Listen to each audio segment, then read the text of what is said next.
John Ekpoh is respected as one of the best hunters around here. He's hunted most of his life. When you bring the meat inside the house, they will feel very, very happy. And when you don't have anything like that, they will not be happy. That's our own tradition here, they will see. Because we cannot be eating empty food. He caught a rodent in the forest for his family's meal today. Cameroon has banned the hunting of endangered species. You go to prison now. When they catch a hunter, they take you to prison.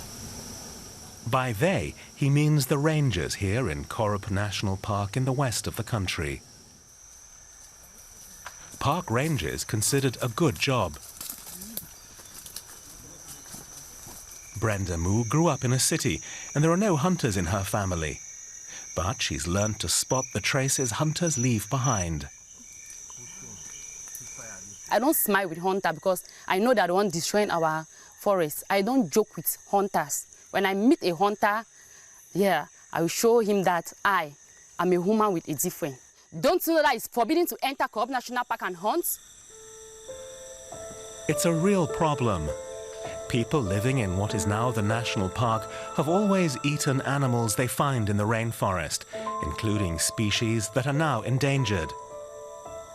The conservation authorities are getting tougher as they seek to protect them from extinction. Representatives of an NGO are visiting the park with the rangers. They're setting up camera traps to help them make an inventory of the shrinking populations of the endangered species, such as chimpanzees, and drills.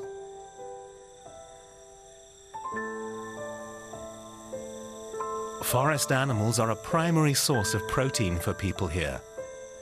Some animals are also sold to outsiders. It's one of very few ways to make any money. The village of Erat is located within the national park. The park's director has come to visit. When he was here 2 years ago, the welcome wasn't so warm.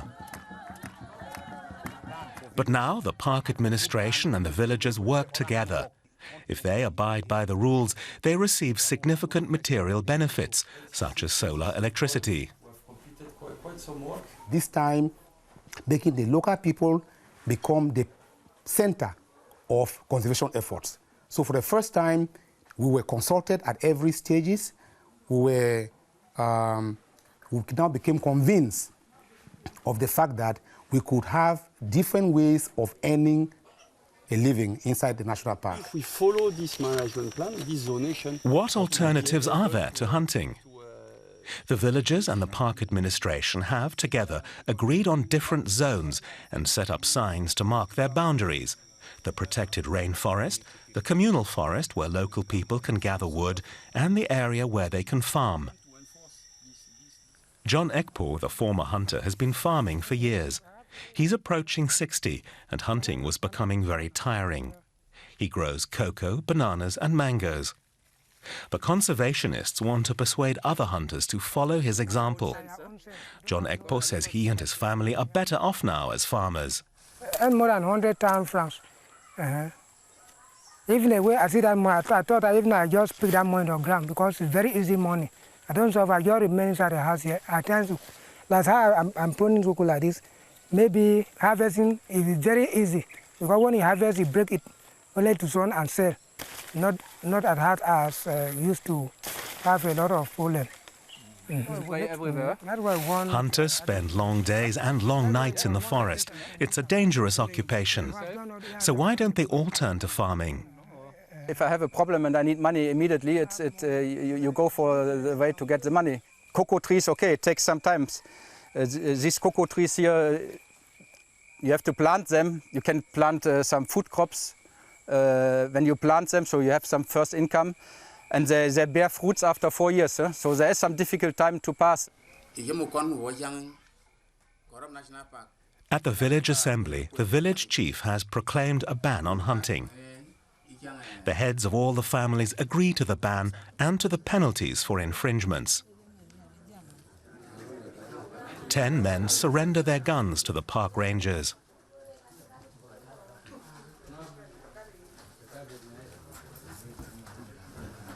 In exchange, the village gets 10 motorbikes. Showing green and red.